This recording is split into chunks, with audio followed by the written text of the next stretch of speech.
Nous sommes le samedi 24 septembre. Bienvenue pour un nouveau journal Afrique sur TV5 Monde. Un journal entièrement consacré au Gabon. Dans la nuit, tard dans la nuit hier, la Cour constitutionnelle gabonaise a confirmé la victoire d'Ali Bongo à la présidentielle du 27 août dernier. Sur notre plateau, Laurence Dong, porte-parole de Jean Ping, Arnaud Nganji, conseiller spécial d'Ali Bongo, et Ilham Taoufiki, grand reporter, notre envoyé spécial au Gabon pendant 2 semaines, pendant l'élection, mais aussi après les violences qui ont suivi l'annonce des résultats. Mais avant de donner la parole, de vous donner la parole, on va faire un petit détour par Libreville. Libreville, capitale du Gabon, où les rues étaient très calmes. Ce samedi, les forces de l'ordre étaient déployées en masse. Elles quadrillent encore ce soir les quartiers et vérifient les identités des automobilistes. Bref, le calme règne manifestement aussi à Port-Gentil. Justement, on va retrouver le correspondant de l'agence France-Presse, Samir Tounsi, à Libreville. Samir, les rues sont plutôt désertes ce soir. Oui, bonsoir. Oui, c'est le moins qu'on puisse dire. Je vois qu'autour de votre plateau, il y a des gens qui connaissent très bien Libreville. Je vais vous parler du quartier de Louis. Vous savez, c'est le quartier où les gens sortent, surtout le samedi soir. J'y suis passé tout à l'heure. Écoutez, il n'y a personne. Les restaurants sont fermés. Il y avait quelqu'un qui courait après un des rares taxis qui passait dans la montée de Louis. Les gens qui connaissent Libreville voient très bien le quartier.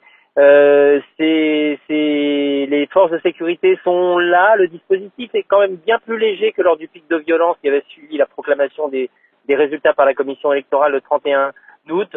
Mais c'est vrai qu'il y a une ambiance très particulière ce soir encore dans les rues de Libreville. Justement, Samir, vous avez eu l'occasion de discuter avec des Gabonais. Dans quel état d'esprit sont-ils après l'annonce de la Cour constitutionnelle ? On aurait pu penser que l'annonce de la Cour constitutionnelle, attendue depuis 15 jours, allait bien marquer un épisode nouveau, le retour à la vie normale, mais pas du tout. Hein. Ce qu'on voit dans les rues ce soir montre que, ce n'est pas du tout le retour à la normale. J'ai parlé à une dame qui gère un restaurant boîte de nuit dans un autre quartier où l'on sort, Montagne Sainte. Eh bien, elle est catastrophée. Cela fait 4 week-ends où elle n'a personne les week-ends. Et elle dit qu'en 10 ans, elle n'a jamais vu ça. Donc, je pense que l'enjeu à venir dans les jours qui viennent, c'est de voir si la vie économique, les sorties nocturnes, les week-ends reprennent un cours normal. Je crois que ça sera vraiment un indicateur pour savoir si la crise est finie ou pas. Merci beaucoup, Samir Tounsi, d'avoir été en direct pour nous depuis Libreville. Arnaud Nganji, je vais m'adresser à vous en premier. Vous êtes le conseiller spécial d'Ali Bongo. Alors ce soir, le calme règne dans la capitale. Est-ce que ça veut dire pour autant que les Gabonais acceptent la décision de la Cour constitutionnelle qui a qui a annoncé la réélection d'Ali Bongo avec 50,66% des voix contre 47,24% pour Jean Ping? Ou est-ce qu'au contraire, les Gabonais ont peur? L'un n'empêche pas l'autre. Bonsoir. D'abord, je pense que ce que vous devez regarder, c'est que 50,66% des Gabonais acceptent la réélection d'Ali Bongo Ondimba. Oui, il y a 47% voilà, mais dans une élection, ce n'est pas nécessairement, on ne va pas vers le plébiscite, on n'essaye pas d'avoir 100% des voix. Il est évident que dans une élection opinions... à un tour, ça peut être discutable, mais bon. D'accord, mais 50,66 à 2 tours, ça n'aurait rien changé. Dès le premier tour, on est élu et on passe désormais à l'exercice du pouvoir.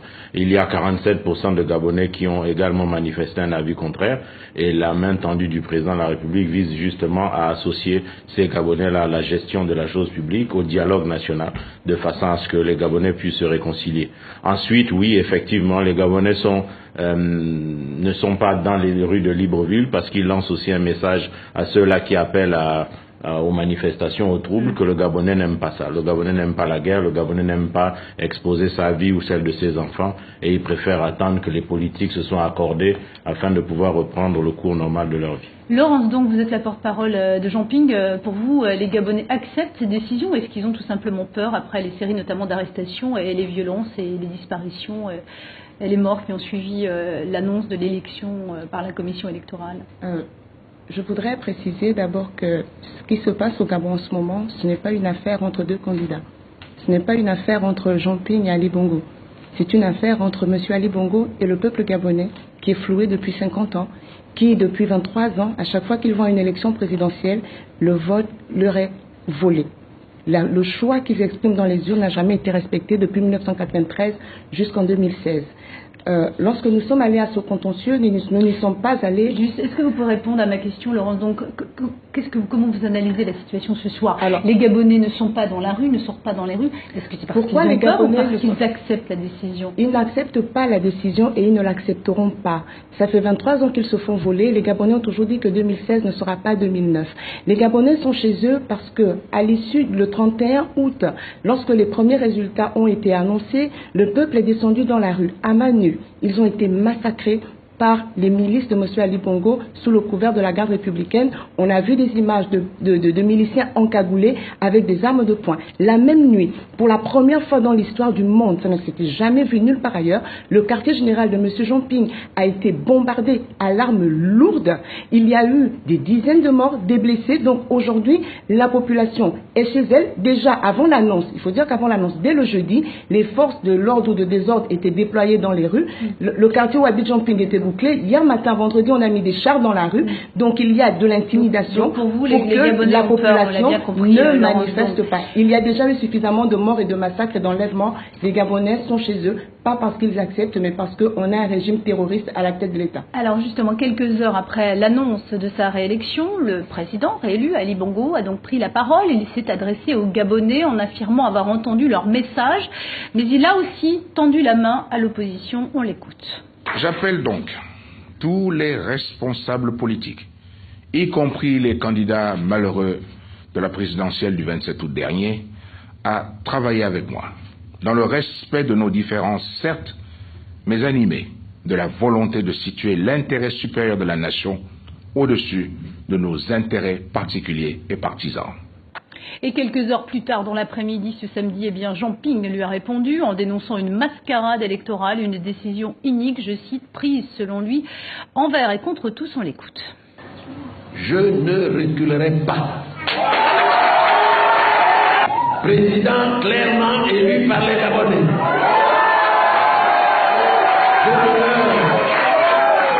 Je demeure à vos côtés pour défendre votre vote et votre souveraineté. La nation entière concernée a assisté à un déni de droit. Ilham Taoufiki, je rappelle que vous étiez l'envoyé spécial au Gabon pendant les élections, mais aussi pendant les violences qui ont suivi ces élections. Jean-Ping manifestement refuse la main tendue, mais il n'a pas appelé à manifester, il a appelé ses partisans à rester mobilisés en promettant que le choix du peuple gabonais serait respecté. Quelles sont concrètement les options qui lui restent ? Il a laissé entendre, en tous les cas c'est ce qu'on a entendu durant sa conférence de presse, il a laissé entendre qu'il attendait une pression de la communauté internationale sur Ali Bongo. Pour l'instant, c'est vrai qu'aucun chef d'État n'a publiquement, du moins, salué la victoire d'Ali Bongo. L'ambassade des États-Unis à Libreville, l'Union africaine ont pris note, ont pris acte de cette victoire. C'est quand même le service minimum en matière de diplomatie. Le Quai d'Orsay en fait, c'est l'ambassade des États-Unis qui l'a fait dans le département d'État. Voilà, exactement. L'ambassade, le Quai d'Orsay a, publié un communiqué dans lequel il estime que l'examen des recours n'a pas levé tous les doutes sur le contentieux électoral. Bref, on est encore sur des déclarations qui sont tout de même prudentes. Alors, qu'est-ce qu'il peut faire ? Il peut être dans la guerre d'usure, mais là encore, est-ce que ça va porter ses fruits ? L'armée, la police sont du côté du pouvoir, sont du côté d'Ali Bongo. Il reste la contestation populaire, mais on l'a vu, on le dit depuis tout à l'heure, il n'y a personne qui est descendu dans les rues. Il faut dire qu'Alain Billy Binzé, le porte-parole, le ministre de la Communication, a mis en garde Jean-Ping en lui disant que s'il franchissait la ligne rouge, s'il y avait des violences, il en serait tenu responsable personnellement. En clair, il serait arrêté. Donc peut-être que ça a calmé certaines ardeurs. Laurence, donc, que va faire donc Jean-Ping ? Monsieur Jean-Ping va... Vous savez que M. Jean-Ping est un excellent démocrate, est un excellent diplomate aussi. Il a fait une très longue carrière dans la diplomatie à l'international. Donc, M. Jean-Ping n'a jamais appelé à la violence, il n'appellera pas à la violence. C'est le pouvoir en place qui a opposé la violence à des manifestants pacifiques qui n'avaient pas d'armes. Donc, nous allons maintenir la mobilisation.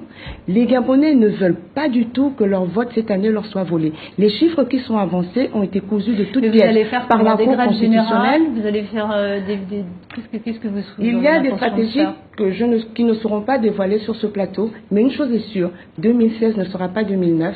Les Gabonais vont résister pour que leur vote soit maintenu. Comme je vous le dis, ça fait 23 ans. Depuis 1990 que nous avons le multipartisme, la première élection multipartite a eu lieu en 1993. Nous savons aujourd'hui qu'en 1993, Omar Bongo n'a pas été élu, c'était Mbabé Solo. 1998, c'était M. Pierre Mambundu. 2005 aussi, et 2009, c'était M. Mbaobam. Donc nous avons un régime qui est expert dans la fraude électorale, mais la fraude de cette année ne passe pas, elle est trop grosse et les Gabonais ne l'accepteront pas. Arnaud Nganji, je voudrais que vous m'expliquiez. Quand on arrête Léopold Ndungula, qui était un opposant, ex-candidat, qui était rallié à Jean-Ping, c'était hier, mais aussi d'autres figures de l'opposition, et qu'ensuite le président élu Ali Bongo dit « moi je veux travailler avec tout le monde », tendre la main à l'opposition, c'est pas des signaux un peu contradictoires quand même quand on voit les autorités gabonaises ou le pouvoir gabonais? Le dialogue politique n'implique pas l'anarchie ou l'absence d'état de droit. Je veux dire, désolé de dire ça comme ça, je suis en France, un ancien président français répond de ses actes devant la justice aussi. Il n'est pas incarcéré. Il n'est pas incarcéré, mais il répond de ses actes devant la justice. Celui avant lui a répondu de ses actes. On reproche à M. Léopold Boulakia d'avoir foncé sur un barrage de police, d'avoir été pris avec dans sa voiture des tracts appelant à l'insurrection et d'importantes sommes d'argent, certainement destinées à corrompre la jeunesse gabonaise comme ils savent si bien le faire. Les autres responsables... Je vous entendais parler tout à l'heure de violence. Je dis, mais j'entends personne parler de qui a brûlé Prix-Import, qui a brûlé l'Assemblée nationale, qui a tiré sur les 100 policiers qui étaient hospitalisés pendant la période du recours. Non, ce que je vous dis, c'est que vous qui êtes les observateurs et qui nous demandez, et j'entendais ici, on citait le Quai d'Orsay, on citait un nombre de personnes. Il y a aussi l'Union africaine. Mais l'Union africaine, l'Union africaine a envoyé 5 observateurs de 5 pays différents. Donc je dis, lorsque l'on regarde cela, j'ai besoin de comprendre pourquoi est-ce qu'on essaie de nous dire que ceux qui ont brûlé doivent être laissés libres de circuler juste parce qu'ils sont opposants. Être un opposant ne donne à personne d'immunité contre la loi d'un pays. Ce n'est pas cela la démocratie. La démocratie, c'est vous avez des voies légales pour manifester vos positions. Lorsque vous écartez de la loi vous rattrape. Les deux pouvoirs sont séparés. Alors que des hommes armés soient rentrés au QG de Jean-Ping et comment vous expliquez que les militaires soient blessés? Comment vous expliquez que les militaires soient blessés à l'arme de guerre d'un QG politique? Comment vous expliquez que ces militaires-là se retrouvent avec des blessures de guerre en allant dans ce QG? Ce QG servait de repère de bandits, c'était le lieu d'où partaient les incendies, c'était le lieu... Excusez-moi, vous avez le QG de M. Jean-Ping, d'un côté on a brûlé le Prix-Import, de l'autre côté on a brûlé un centre commercial. C'est juste, c'est pas des coïncidences? Au vu de tout ce que vous me dites, si jamais tout ce que vous me dites était vrai, comment Ali Bongo pourrait donc gouverner, travailler avec ces gens? Monsieur Ali Bongo n'a pas dit qu'il allait gouverner avec des voyous et des gens qui ne respectent pas la loi. Il gouvernera avec ceux qui ne se sont pas mis en marge de la loi. Ceux qui se mettent en marge de la loi répondront dans les justices du Gabon. Ceux qui ont, comme certains, vous avez vu aussi... Excusez-moi, vous parlez... Monsieur Jean-Ping n'est pas le centre de l'opposition gabonaise en ce qui nous concerne. Je veux bien qu'on parle de Monsieur Bruno Ben Moubamba, qui a été reçu par le président de la République, Monsieur Elangema, Monsieur Milama Mitogo. Ceux-là, ils ne comptent pas. Ce ne sont pas des opposants. Monsieur Jean-Ping est le seul opposant. Il est le seul visible parce qu'il passe mieux à la télé. Donc la main tendue n'était pas pour Jean-Ping, c'est ce que je comprends. La main tendue est pour ceux qui respectent les institutions de la République. Alors les chiffres, ils sont contestés de cette élection. Ils sont contestés par l'opposition, mais pas seulement. Ils sont aussi contestés par un homme, un blogueur, qui n'est ni pour Ali Bongo, ni pour Jean-Ping. Il a refusé les propositions des uns et des autres. Maïs Moussi a pu consulter les procès-verbaux de la province du Haut-Ogooué, le fief d'Ali Bongo, où au premier tour, et selon la commission électorale, eh bien, il a obtenu 99,9% de la population a voté, et à 94,5% pour Ali Bongo. Eh bien, Maïs Moussi a eu à sa disposition plus de la moitié des PV de tous les bureaux de vote de la province. Il les a confrontés aux résultats du ministère de l'Intérieur, mais aussi de la Cour constitutionnelle, et constaté, selon lui, de graves contradictions. On l'écoute. On annonce un taux de participation pour la Cour constitutionnelle de 98%, pour le ministère de l'Intérieur de 99%, ce qui correspond à une cinquantaine d'abstentions, alors même que lorsqu'on analyse les procès-verbaux bureau de vote par bureau de vote, on se rend compte qu'il y a au bas mot 10 000 abstentions dans la province. Les voix attribuées au candidat Jean-Ping notamment par les deux institutions correspondent à environ 3 000 voix, alors même que lorsqu'on analyse la moitié des procès-verbaux, Jean Ping atteint déjà les 4000 voix. C'est donc que le score qu'il a réellement réalisé dans la province est supérieur à celui que les institutions ont proclamé. Si on fait preuve d'un minimum de bon sens, d'un minimum d'objectivité, lorsqu'on regarde la façon dont l'élection s'est passée dans le Haut-Ogooué et les résultats analysés dans les procès-verbaux, on ne peut pas dire autre chose qu'il y a eu des fraudes, des plus grotesques. Alors Arnaud Ngonji, il y a donc l'Union africaine qui se contente de prendre acte, il y a les États-Unis, qui est le département d'État américain qui ne salue pas cette élection, il y a ensuite l'Union européenne qui demande des réformes au Gabon, bref. On le sent, les réactions sont quand même extrêmement froides, extrêmement distantes après cette réélection. Ce recomptage, finalement, n'a pas permis de lever les doutes. Une chose est sûre. La question que cela impose, c'est deux choses. J'ai bien entendu M. Maïs Moussi. Nous sommes là dans l'actualité. Et ce que j'aime dans le mot actualité, qu'il y a aussi un verbe, c'est actualiser. Ce serait bien que M. Maïs Moussi actualise ces chiffres, parce que la Cour constitutionnelle a tranché. Je pense que le taux de participation est descendu. Non, il parle de 98%. Les résultats de la Cour parlent de 87%. Donc, comme je dis, actualité et actualiser devraient être quand même des choses que notre économiste en chef devrait pouvoir... Il a à sa disposition que la moitié des PV. Non, mais qu'il suive la télé. Il lui suffit de regarder la télé et d'entendre ce qui est dit. Après, il prend un calepin, il prend des notes. Non, ce sont les PV qui font foi. Je dis, ils sont allés devant la Cour constitutionnelle pour dire il y a eu des fraudes à tel endroit. La Cour constitutionnelle a rendu un verdict. Je ne vous entends pas, je n'entends personne se demander comment. Lorsqu'on me demande de justifier 87% de taux de participation dans le Haut-Ogooué, je n'entends personne en face justifier les 104% de Bitam. Ou les 100%, en fait, ou les 100%, ou les 100% des zones d'Omboué. On nous demande de justifier le possible, ce qui est mathématiquement possible, et personne ne s'étonne sur 104%. C'est pas de la fraude, ça. Chez moi, c'est de la fraude. Un nombre beaucoup plus marginal, je crois. Non, mais celui qui fraude. Laurence, donc, est-ce que vous attendiez, vous, à une autre réaction de l'Union africaine ou des Occidentaux? On voit qu'ils sont très très distants vis-à-vis de cette... S'il vous plaît, avant de répondre à votre question, j'aimerais dire ceci. Si on part du principe que des troubles sont partis du QG de M. Jean Ping, lorsqu'on est dans un état de droit, on mène une enquête, on désigne un juge et ensuite les gens répondent. Mais on ne part pas le jour même, alors qu'il n'y a pas eu d'enquête, attaquer le QG à l'arme lourde et partir du principe qu'on est à la recherche des casseurs. Ce que l'on a arrêté à l'intérieur, comme M. Bertrand Zibi, rien ne lui était reproché en dehors du fait qu'il ait démissionné devant M. Ali Bongo et qu'on l'ait emmené.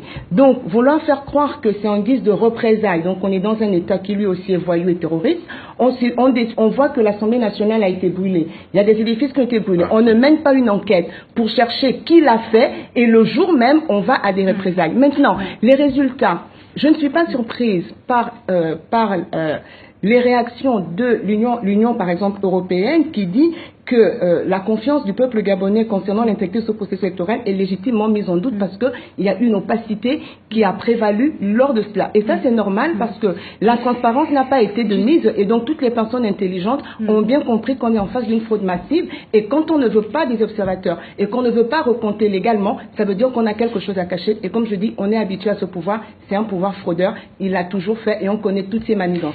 Alors la Cour constitutionnelle s'est donc prononcée un mois, quasiment jour pour jour après l'élection. Retour en images sur ces 26 jours exactement de crise post-électorale. Commentaire de Marie Valeret. 31 août dernier, Ali Bongo Ondimba est déclaré vainqueur de l'élection présidentielle.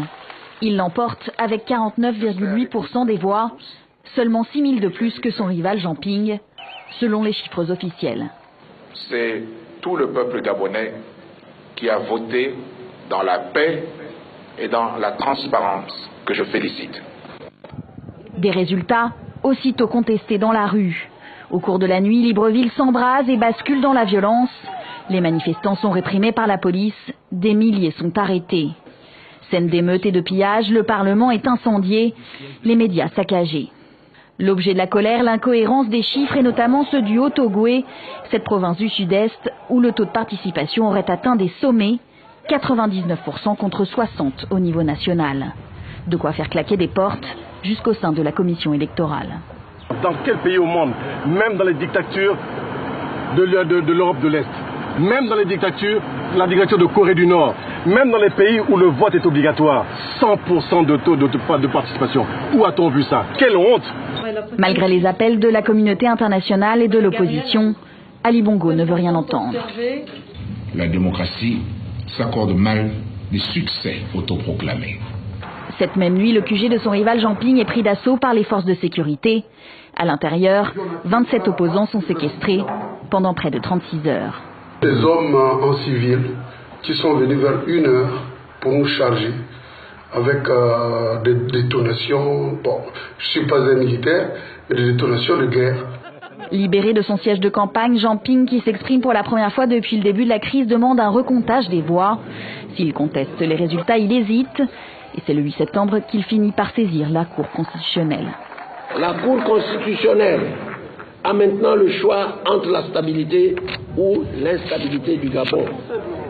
La Cour est saisie, l'Union africaine est exclue du processus. De son côté, Ali Bongo joue la carte de la main tendue.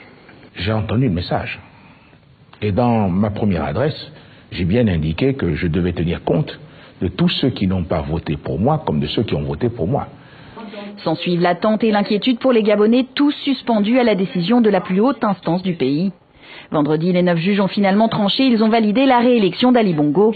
Reste une inconnue, comment va-t-il pouvoir gouverner? C'est la question, Ilham Taoufiki, comment Ali Bongo va pouvoir gouverner dans ces conditions? En tous les cas, comment va-t-il gouverner en essayant de restaurer un minimum de sérénité? Ça va être difficile. La Cour constitutionnelle a quand même, ce que vous disiez tout à l'heure, crédité Jean Ping de plus de 47% des voix, même si ces chiffres sont contestés par l'opposition. Il reste qu'il y a près de la moitié du corps électoral qui estime que son vote a été volé, donc il y a du ressentiment, de la colère et parfois qui frise la haine. Moi, c'est ce que j'ai ressenti en tous les cas sur place, contre un régime qui a violemment réprimé la contestation ou les velléités de contestation. Vous parliez tout à l'heure de ce qui s'est passé au QG de Jean Ping cette nuit du 31 août, et c'est véritablement l'épicentre des violences. Tous les témoignages que nous avons pu recueillir nous-mêmes et nos collègues, nos confrères sur place, de manière qui se recoupent, témoignent d'une volonté de tuer. Alors, le gouvernement confirme, parle de 3 morts, mais ça paraît peu crédible au regard des témoignages que nous avons pu recueillir. Puis il y a eu les arrestations derrière, il y a eu les accusations de mauvais traitements et de torture, des témoins qui nous les ont rapportés. Donc comment gouverner dans ce climat-là, ça semble un petit peu compliqué. Arnaud Ngandji, il y a donc cette crise, il y a donc ce traumatisme de ces violences, et il y a aussi une crise économique avec la chute du prix du pétrole, c'est quand même 40% du PIB gabonais. Ce nouveau mandat, il ne s'annonce pas sous les meilleurs auspices. Si ce n'est que sur les questions économiques, le contexte n'est sous les bons auspices pour personne. Ce que je veux dire, c'est qu'une élection présidentielle, se gagne à 50,1%. Cela sous-entend que vous pouvez avoir 49,9% de la population qui est contre vous. Cela ne sous-entend pas que vous ne pouvez pas gouverner. Ensuite, lorsqu'on parle de comment on gère du désordre dans un pays, j'aimerais que vous alliez à Charlottesville et que vous demandiez à ceux qui ont décrété l'état d'urgence là-bas si ensuite on demande à Barack Obama de démissionner parce qu'il est en train de remettre un peu d'ordre dans une ville où les gens commencent à se mettre en marge de la loi. Je vous laisse le soin de la comparaison. Laurence, donc, il doit y avoir des élections législatives en décembre. Selon vous, elles peuvent avoir lieu et l'opposition y ira? Pour nous, l'élection présidentielle n'est pas déjà close. Pour nous, M. Jean Ping est le président élu. N'oublions pas que lorsque nous sommes allés à cette Cour constitutionnelle, tout le monde a parlé déjà de la partialité. La tour de Pise, depuis 1993, j'arrête pas de le répéter, penche toujours du même côté. Les chiffres avancés, la terre entière sait qu'ils sont faux. La terre entière sait que M. Ali Bongo n'a pas été élu, que la fraude a été des plus grotesques. Donc, comparé avec Barack Obama, qui est élu démocratiquement, ça n'a absolument rien à voir. Et je pense que c'est une injure faite à M. Barack Obama, parce que Ali Bongo est véritablement un piètre chef d'État. Vous avez parlé, Monsieur Ngandji, vous avez parlé, je vous ai écouté, j'ai un minimum de respect sur ce plateau. Merci. Donc, vous allez me laisser terminer mon idée. Donc, j'estime que comparer M. Barack Obama, qui est élu démocratiquement, dont l'élection n'a jamais été contestée et dont le bilan est positif à la tête des États-Unis, c'est lui faire un jour quand on le compare à un certain Ali Bongo, qui est arrivé au pouvoir déjà par la fraude, qui se maintient par la fraude. Voilà. Et donc, j'estime que pour nous, rien n'est clos. Nous allons nous battre pour que notre vote soit respecté. Et selon vous, Arnaud Ngandji, elles sont toujours envisageables, ces législatives, fin décembre, en décembre? Mais l'opposition dit avoir les populations derrière elles, qu'ils aillent aux législatives. Tout ce que je dis, c'est que notre pays est couvert à 85% par la jungle, madame. cela ne sous-entend pas que c'est la loi de la jungle qui doit gouverner le Gabon. Il y a des institutions. Je dis, lorsqu'on parle de transparence, c'est qu'on amène 1200 observateurs, qu'on permet à 5 juges constitutionnels de 5 pays différents de violer la souveraineté d'un État, aller jusque suivre tout le processus de dépouillement. Au-delà de ça, je ne sais pas ce que M. Ping et ses compères demandent de nous. Oui, enfin, quand même, l'Union européenne qui avait envoyé des observateurs dit que ces observateurs ont eu un accès extrêmement limité. J'aime bien lorsqu'on nous donne l'Union européenne. Je dis que le reste du monde essaie d'abord de s'accorder sur les problèmes qu'ils ont entre eux. Quand on nous dit quelle est la position de l'Union européenne sur la Syrie, j'ai dit c'est pas parce que l'Union européenne prend une position ou qu'une partie de la communauté internationale prend une position sur un sujet que cela sous-entend que ce sont eux également qui ont la science infuse ou la raison incarnée. Une dernière question, Laurence, donc très brièvement, avec un peu de recul, selon vous la stratégie sur la nationalité d'Ali Bongo, sur sa nationalité réellement gabonaise, sur sa naissance en tout cas au Gabon, est-ce que c'était finalement un bon angle d'attaque? Est-ce que finalement il n'aurait pas fallu mieux attaquer sur d'autres arguments, peut-être plus économiques, plus politiques? Tel que la politique se fait au Gabon, ce n'est pas une question d'argument. Nous avons argué cet argument en temps et en heure. Aujourd'hui, il est dépassé. La Cour constitutionnelle, fidèle à elle-même, a validé un dossier de candidature avec un acte de naissance faux. Donc, cet argument a été valable. Aujourd'hui, nous n'en sommes plus là. Nous en sommes à une élection avec une candidature qui n'aurait pas dû être validée. Et dans le même temps, on veut encore voler le vote. Et pire, vous vous faites voler. Vous allez voir la justice et le juge vous répond que vous devez dédommager celui qui vous a volé parce que c'est ce qui s'est passé. On a pris des voix de Jean Ping qu'on a rajouté à monsieur Bongo. Mais ce que je veux dire... Laurence, donc je suis vraiment désolée. Le temps est écoulé. Le temps qui nous est imparti est complètement écoulé. C'est en tout cas vous qui avez eu l'honneur d'avoir le mot de la fin. Donc Laurence, donc merci. Arnaud Ganji, merci d'être venu sur plateau TV5 Monde. Merci aussi Ilham Taoufiki d'être venu sur notre plateau apporter votre éclairage. Voilà, c'est la fin de cette édition spéciale Gabon, journal que vous pourrez revoir sur notre site internet ou sur la page Facebook de votre journal Afrique. Excellente suite de programmes sur TV5 Monde et à demain.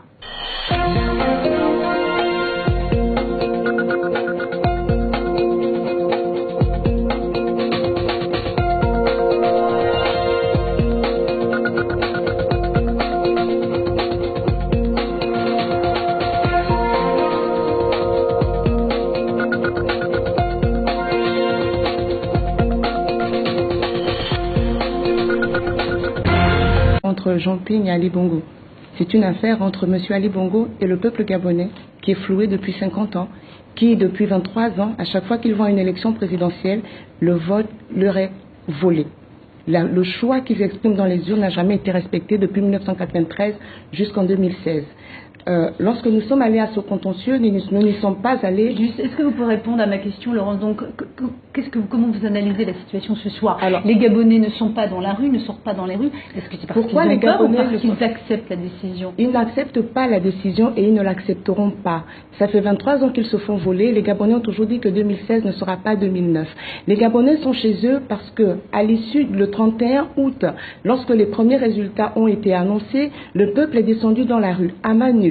Ils ont été massacrés par les milices de M. Ali Bongo sous le couvert de la garde républicaine. On a vu des images de miliciens encagoulés avec des armes de poing. La même nuit, pour la première fois dans l'histoire du monde, ça ne s'était jamais vu nulle part ailleurs, le quartier général de M. Jean Ping a été bombardé à l'arme lourde. Il y a eu des dizaines de morts, des blessés. Donc aujourd'hui, la population est chez elle. Déjà avant l'annonce, il faut dire qu'avant l'annonce, dès le jeudi, les forces de l'ordre ou de désordre étaient déployées dans les rues. Le quartier où habite Jean Ping était bouclé. Hier matin, vendredi, on a mis des chars dans la rue. Donc il y a de l'intimidation pour que la population ne manifeste pas. Il y a déjà eu suffisamment de morts et de massacres et d'enlèvements. Les Gabonais sont chez eux, pas parce qu'ils acceptent, mais parce qu'on a un régime terroriste à la tête de l'État. Alors justement, quelques heures après l'annonce de sa réélection, le président réélu, Ali Bongo, a donc pris la parole. Il s'est adressé aux Gabonais en affirmant avoir entendu leur message. Mais il a aussi tendu la main à l'opposition. On l'écoute. J'appelle donc tous les responsables politiques, y compris les candidats malheureux de la présidentielle du 27 août dernier, à travailler avec moi, dans le respect de nos différences, certes, mais animés de la volonté de situer l'intérêt supérieur de la nation au-dessus de nos intérêts particuliers et partisans. Et quelques heures plus tard dans l'après-midi ce samedi, eh bien Jean Ping lui a répondu en dénonçant une mascarade électorale, une décision inique, je cite, prise selon lui envers et contre tous. On l'écoute. Je ne reculerai pas. Président clairement élu par les Gabonais.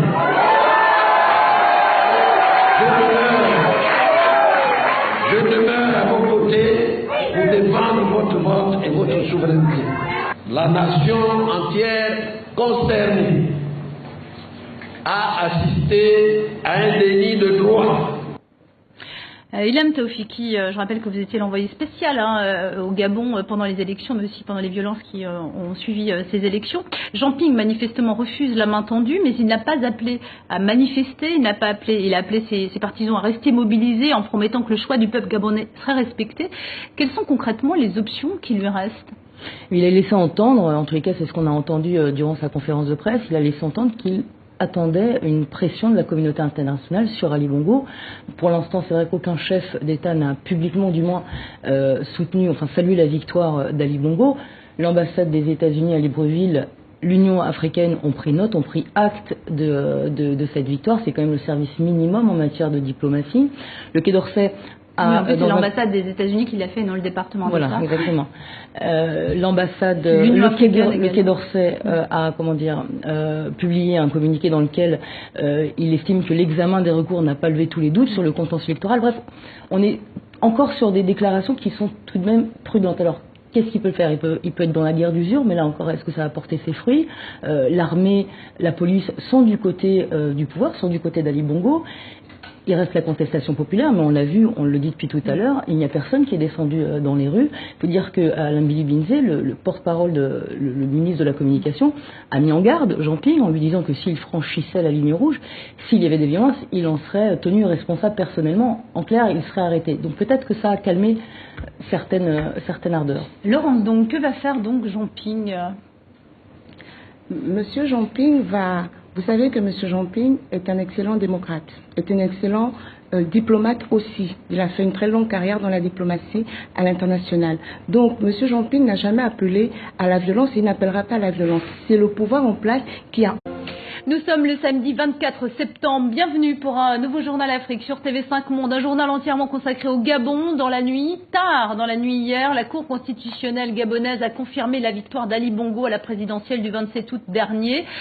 Sur notre plateau, Laurence Dong, porte-parole de Jean Ping, Arnaud Nganji, conseiller spécial d'Ali Bongo, et Ilham Taoufiki, grand reporter, notre envoyé spécial au Gabon pendant 2 semaines, pendant l'élection, mais aussi après les violences qui ont suivi l'annonce des résultats. Mais avant de donner la parole, de vous donner la parole, on va faire un petit détour par Libreville.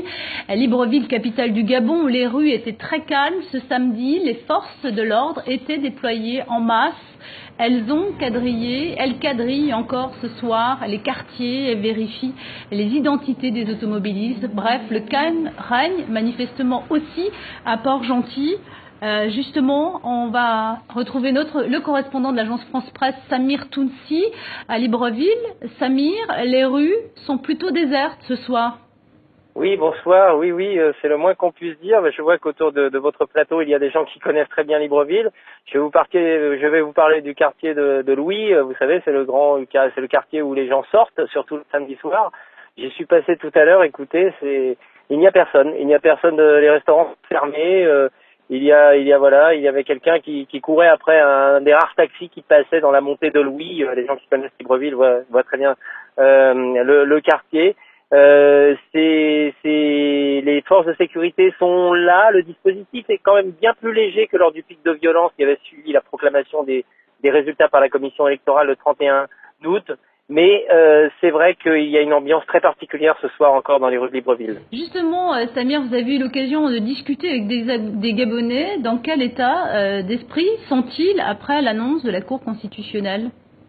On aurait pu penser que l'annonce de la Cour constitutionnelle, attendue depuis 15 jours, allait bien marquer un épisode nouveau, le retour à la vie normale, mais pas du tout.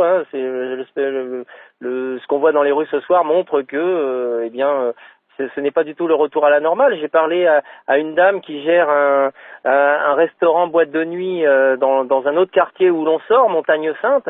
Eh bien, elle est catastrophée. Cela fait 4 week-ends où elle n'a personne les week-ends et elle dit qu'en 10 ans, elle n'a jamais vu ça. Donc je pense que l'enjeu à venir dans les jours qui viennent, c'est de voir si la vie économique, les sorties nocturnes, les week-ends reprennent un cours normal. Je crois que ça sera vraiment un indicateur pour savoir si la crise est finie ou pas. Merci beaucoup Samir Tounsi d'avoir été en direct pour nous depuis Libreville. Arnaud Gandji, je vais m'adresser à vous en premier. Vous êtes le conseiller spécial d'Ali Bongo. Alors ce soir, le calme règne dans la capitale. Est-ce que ça veut dire pour autant que les Gabonais acceptent la décision de la Cour constitutionnelle qui a décidé qui a annoncé la réélection d'Ali Bongo avec 50,66% des voix contre 47,24% pour Jean Ping? Ou est-ce qu'au contraire, les Gabonais ont peur? L'un n'empêche pas l'autre. Bonsoir. D'abord, je pense que ce que vous devez regarder, c'est que 50,66% des Gabonais acceptent la réélection d'Ali Bongo Ondimba. Oui, il y a 47% qui voilà, mais dans une élection, ce n'est pas nécessairement, on ne va pas vers le plébiscite, on n'essaye pas d'avoir 100% des voix. Il est évident que dans une élection opinions... à un tour, ça peut être discutable, mais bon. D'accord, mais 50,66 à 2 tours, ça n'aurait rien changé. Dès le premier tour, on est élu et on passe désormais à l'exercice du pouvoir. Il y a 47% de Gabonais qui ont également manifesté un avis contraire, et la main tendue du président de la République vise justement à associer ces Gabonais-là la gestion de la chose publique, au dialogue national, de façon à ce que les Gabonais puissent se réconcilier. Ensuite, oui, effectivement, les Gabonais ne sont pas dans les rues de Libreville parce qu'ils lancent aussi un message à ceux-là qui appellent aux manifestations, aux troubles, que le Gabonais n'aime pas ça. Le Gabonais n'aime pas la guerre, le Gabonais n'aime pas exposer sa vie ou celle de ses enfants, et il préfère attendre que les politiques se soient accordés afin de pouvoir reprendre le cours normal de leur vie. Laurence, donc vous êtes la porte-parole de Jean Ping. Pour vous, les Gabonais acceptent ces décisions? Est-ce qu'ils ont tout simplement peur après les séries notamment d'arrestations et les violences et les disparitions et les morts qui ont suivi l'annonce de l'élection par la commission électorale? Je voudrais préciser d'abord que ce qui se passe au Gabon en ce moment, ce n'est pas une affaire entre deux candidats. Ce n'est pas une affaire opposer la violence à des manifestants pacifiques qui n'avaient pas d'armes. Donc nous allons maintenir la mobilisation. Les Gabonais ne veulent pas du tout que leur vote cette année leur soit volé. Les chiffres qui sont avancés ont été cousus de toutes pièces par la Cour constitutionnelle. Vous allez faire qu'est-ce que vous souhaitez? Il y a des stratégies qui ne seront pas dévoilées sur ce plateau, mais une chose est sûre, 2016 ne sera pas 2009. Les Gabonais vont résister pour que leur vote soit maintenu. Comme je vous le dis, ça fait 23 ans. Depuis 1990 que nous avons le multipartisme, la première élection multipartite a eu lieu en 1993. Nous savons aujourd'hui qu'en 1993, Omar Bongo n'a pas été élu, c'était Mbabé Solo. 1998, c'était M. Pierre Mambundu. 2005 aussi, et 2009, c'était M. Mbaobam. Donc nous avons un régime qui est expert dans la fraude électorale, mais la fraude de cette année ne passe pas, elle est trop grosse et les Gabonais ne l'accepteront pas. Arnaud Ngandji, je voudrais que vous m'expliquiez. Quand on arrête Léopold Ndungula, qui était un opposant, ex-candidat, qui était rallié à Jean Ping, c'était hier, mais aussi d'autres figures de l'opposition, et qu'ensuite le président élu Ali Bongo dit « moi je veux travailler avec tout le monde, tendre la main à l'opposition », c'est pas des signaux un peu contradictoires quand même quand on voit les autorités gabonaises ou le pouvoir gabonais? Le dialogue politique n'implique pas l'anarchie ou l'absence d'état de droit. Je veux dire, désolé de dire ça comme ça, je suis en France, un ancien président français répond de ses actes devant la justice aussi. Il n'est pas incarcéré. Il n'est pas incarcéré, mais il répond de ses actes devant la justice. Celui avant lui a répondu de ses actes. On reproche à M. Léopold Boulakia d'avoir foncé sur un barrage de police, d'avoir été pris avec dans sa voiture des tracts appelant à l'insurrection et d'importantes sommes d'argent, certainement destinées à corrompre la jeunesse gabonaise comme ils savent si bien le faire. Les autres responsables... Je vous entendais parler tout à l'heure de violence. Je dis, mais j'entends personne parler de qui a brûlé Prix-Import, qui a brûlé l'Assemblée nationale, qui a tiré sur les 100 policiers qui étaient hospitalisés pendant la période du recours. Non, ce que je vous dis, c'est que vous qui êtes les observateurs et qui nous demandez, et j'entendais ici, on citait le Quai d'Orsay, on citait un nombre de personnes. Il y a aussi l'Union africaine. Mais l'Union africaine, l'Union africaine a envoyé 5 observateurs de 5 pays différents. Donc je dis, lorsque l'on regarde cela, j'ai besoin de comprendre pourquoi est-ce qu'on essaie de nous dire que ceux qui ont brûlé doivent être laissés libres de circuler juste parce qu'ils sont opposants. Être un opposant ne donne à personne d'immunité contre la loi d'un pays. Ce n'est pas cela la démocratie. La démocratie, c'est vous avez des voies légales pour manifester vos positions. Lorsque vous écartez de la loi vous rattrape. Les deux pouvoirs sont séparés. Alors que des hommes armés soient rentrés au QG de Jean-Ping et comment vous expliquez que les militaires soient blessés? Comment vous expliquez que les militaires soient blessés à l'arme de guerre d'un QG politique? Comment vous expliquez que ces militaires-là se retrouvent avec des blessures de guerre en allant dans ce QG? Ce QG servait de repère de bandits, c'était le lieu d'où partaient les incendies, c'était le lieu... Excusez-moi, vous avez le QG de M. Jean-Ping, d'un côté on a brûlé le prix import, de l'autre côté on a brûlé un centre commercial. C'est pas des coïncidences? Au vu de tout ce que vous me dites, si jamais tout ce que vous me dites était vrai, comment Ali Bongo pourrait donc gouverner, travailler avec ces gens? Monsieur Ali Bongo n'a pas dit qu'il allait gouverner avec des voyous et des gens qui ne respectent pas la loi. Il gouvernera avec ceux qui ne se sont pas mis en marge de la loi. Ceux qui se mettent en marge de la loi répondront dans les justices du Gabon. Ceux qui ont, comme certains, vous avez vu aussi... Excusez-moi, vous parlez... Monsieur Jean-Ping n'est pas le centre de l'opposition gabonaise en ce qui nous concerne. Je veux bien qu'on parle de Monsieur Bruno Ben Moubamba, qui a été reçu par le président de la République, Monsieur Elangema, Monsieur Milama Mitogo. Ceux-là, ils ne comptent pas. Ce ne sont pas des opposants. Monsieur Jean-Ping est le seul opposant. Il est le seul visible parce qu'il passe mieux à la télé. Donc la main tendue n'était pas pour Jean-Ping, c'est ce que je comprends. La main tendue est pour ceux qui respectent les institutions de la République. Alors les chiffres, ils sont contestés de cette élection. Ils sont contestés par l'opposition, mais pas seulement. Ils sont aussi contestés par un homme, un blogueur, qui n'est ni pour Ali Bongo, ni pour Jean-Ping. Il a refusé les propositions des uns et des autres. Maïs Moussi a pu consulter les procès-verbaux de la province du Haut-Ogooué, le fief d'Ali Bongo, où au premier tour, et selon la commission électorale, eh bien, il a obtenu 99,9% de la population a voté, et à 94,5% pour Ali Bongo. Eh bien, Maïs Moussi a eu à sa disposition plus de la moitié des PV de tous les bureaux de vote de la province. Il les a confrontés aux résultats du ministère de l'Intérieur, mais aussi de la Cour constitutionnelle, et constaté, selon lui, de graves contradictions. On l'écoute. On annonce un taux de participation pour la Cour constitutionnelle de 98%, pour le ministère de l'Intérieur de 99%, ce qui correspond à une cinquantaine d'abstentions, alors même que lorsqu'on analyse les procès-verbaux, bureau de vote par bureau de vote, on se rend compte qu'il y a au bas mot 10 000 abstentions dans la province. Les voix attribuées au candidat Jean-Ping, notamment, par les deux institutions, correspondent à environ 3 000 voix. Alors même que lorsqu'on analyse la moitié des procès-verbaux, Jean-Ping atteint déjà les 4 000 voix. C'est donc que le score qu'il a réellement réalisé dans la province est supérieur à celui que les institutions ont proclamé. Si on fait preuve d'un minimum de bon sens, d'un minimum d'objectivité, lorsqu'on regarde la façon dont l'élection s'est passée dans le Haut-Ogooué et les résultats analysés dans les procès-verbaux, on ne peut pas dire autre chose qu'il y a eu des fraudes, des plus grotesques. Alors Arnaud Ngonji, il y a donc l'Union africaine qui se contente de prendre acte, il y a les États-Unis, qui est le département d'État américain qui ne salue pas cette élection, il y a ensuite l'Union européenne qui demande des réformes au Gabon. Bref, on le sent, les réactions sont quand même extrêmement froides, extrêmement distantes après cette réélection. Ce recomptage, finalement, n'a pas permis de lever les doutes. Une chose est sûre. La question que cela impose, c'est deux choses. J'ai bien entendu M. Maïs Moussi. Nous sommes là dans l'actualité. Et ce que j'aime dans le mot actualité, qu'il y a aussi un verbe, c'est actualiser. Ce serait bien que M. Maïs Moussi actualise ces chiffres, parce que la Cour constitutionnelle a tranché. Je pense que le taux de participation est descendu. Non, il parle de 98%. Les résultats de la Cour parlent de 87%. Donc, comme je dis, actualité et actualiser devraient être quand même des choses que notre économiste en chef devrait pouvoir... Il a à sa disposition que la moitié des PV. Non, mais qu'il suive la télé. Il lui suffit de regarder la télé et d'entendre ce qui est dit. Après, il prend un calepin, il prend des notes. Non, ce sont les PV qui font foi.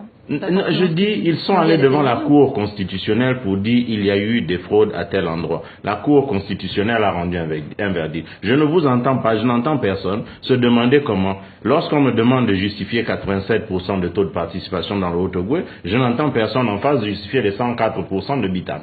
Ou les 100%, ou les 100%, ou les 100% des zones d'Omboué. On nous demande de justifier le possible, ce qui est mathématiquement possible, et personne ne s'étonne sur 100%. C'est pas de la fraude, ça. Chez moi, c'est de la fraude. Un nombre beaucoup plus marginal, je crois. Non, mais celui qui fraude. Laurence, donc, est-ce que vous vous attendiez, vous, à une autre réaction de l'Union africaine ou des Occidentaux? On voit qu'ils sont très très distants vis-à-vis de cette... S'il vous plaît, avant de répondre à votre question, j'aimerais dire ceci. Si on part du principe que des troubles sont partis du QG de M. Jean-Ping, lorsqu'on est dans un état de droit, on mène une enquête, on désigne un juge et ensuite les gens répondent. Mais on ne part pas le jour même, alors qu'il n'y a pas eu d'enquête, attaquer le QG à l'arme lourde et partir du principe qu'on est à la recherche des casseurs.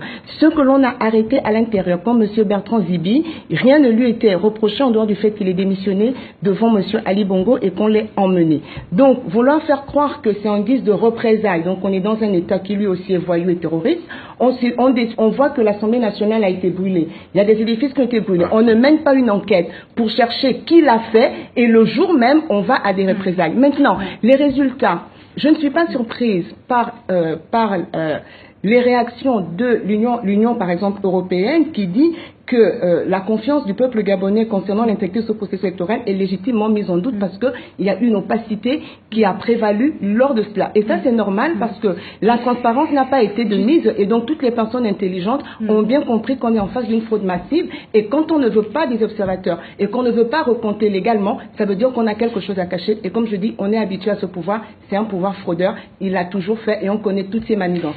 Alors la Cour constitutionnelle s'est donc prononcée un mois, quasiment jour pour jour après l'élection. Retour en images sur ces 26 jours exactement de crise post-électorale. Commentaire de Marie Valeret. 31 août dernier, Ali Bongo Ondimba est déclaré vainqueur de l'élection présidentielle. Il l'emporte avec 49,8% des voix, seulement 6 000 de plus que son rival Jean Ping, selon les chiffres officiels. C'est tout le peuple gabonais qui a voté dans la paix et dans la transparence que je félicite. Des résultats aussitôt contestés dans la rue. Au cours de la nuit, Libreville s'embrase et bascule dans la violence. Les manifestants sont réprimés par la police, des milliers sont arrêtés. Scène d'émeutes et de pillage, le Parlement est incendié, les médias saccagés.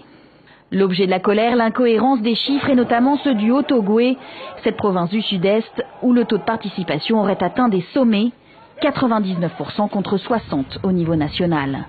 De quoi faire claquer des portes jusqu'au sein de la commission électorale. Dans quel pays au monde, même dans les dictatures de l'Europe de l'Est, même dans les dictatures, la dictature de Corée du Nord, même dans les pays où le vote est obligatoire, 100% de taux de participation. Où a-t-on vu ça? Quelle honte! Malgré les appels de la communauté internationale et de l'opposition, Ali Bongo ne veut rien entendre. La démocratie s'accorde mal des succès autoproclamés. Cette même nuit, le QG de son rival Jean Ping est pris d'assaut par les forces de sécurité. À l'intérieur, 27 opposants sont séquestrés pendant près de 36 heures.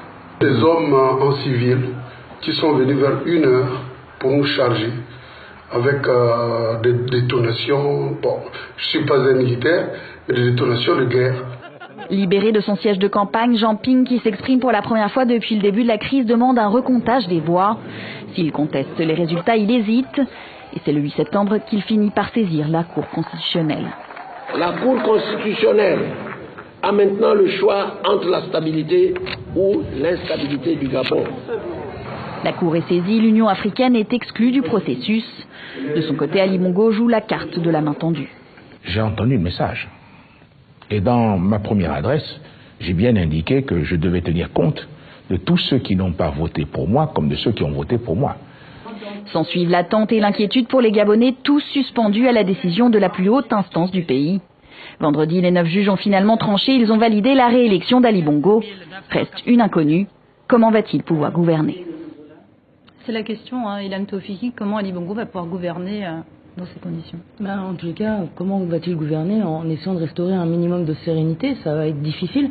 La Cour constitutionnelle a quand même, ce que vous disiez tout à l'heure, crédité Jean Ping de plus de 47% des voix, même si ces chiffres sont contestés par l'opposition. Il reste qu'il y a près de la moitié du corps électoral qui estime que son vote a été volé, donc qu'il y a du ressentiment, de la colère et parfois qui frise la haine. Moi, c'est ce que j'ai ressenti en tous les cas sur place, contre un régime qui a violemment réprimé la contestation ou les velléités de contestation. Vous parliez parlé tout à l'heure de ce qui s'est passé au QG de Jamping cette nuit du 31 août, et c'est véritablement l'épicentre des violences. Tous les témoignages que nous avons pu recueillir nous-mêmes et nos collègues, nos confrères sur place, de manière qui se recoupent, témoignent d'une volonté de tuer. Alors, le gouvernement confirme, parle de 3 morts, mais ça paraît peu crédible au regard des témoignages que nous avons pu recueillir. Puis il y a eu les arrestations derrière, il y a eu les accusations de mauvais traitements et de torture, des témoins qui nous les ont rapportés. Donc comment gouverner dans ce climat-là, ça semble un petit peu compliqué. Arnaud Ngandji, il y a donc cette crise, il y a donc ce traumatisme de ces violences, et il y a aussi une crise économique avec la chute du prix du pétrole, c'est quand même 40% du PIB gabonais. Ce nouveau mandat, il ne s'annonce pas sous les meilleurs auspices. Si ce n'est que sur les questions économiques, le contexte n'est sous les bons auspices pour personne. Ce que je veux dire, c'est qu'une élection présidentielle, se gagne à 50,1%. Cela sous-entend que vous pouvez avoir 49,9% de la population qui est contre vous. Cela ne sous-entend pas que vous ne pouvez pas gouverner. Ensuite, lorsqu'on parle de comment on gère du désordre dans un pays, j'aimerais que vous alliez à Charlottesville et que vous demandiez à ceux qui ont décrété l'état d'urgence là-bas si ensuite on demande à Barack Obama de démissionner parce qu'il est en train de remettre un peu d'ordre dans une ville où les gens commencent à se mettre en marge de la loi. Je vous laisse le soin de la comparaison. Laurence, donc, il doit y avoir des élections législatives en décembre. Selon vous, elles peuvent avoir lieu et l'opposition y ira? Pour nous, l'élection présidentielle n'est pas déjà close. Pour nous, M. Jamping est le président élu. N'oublions pas que lorsque nous sommes allés à cette cour constitutionnelle, tout le monde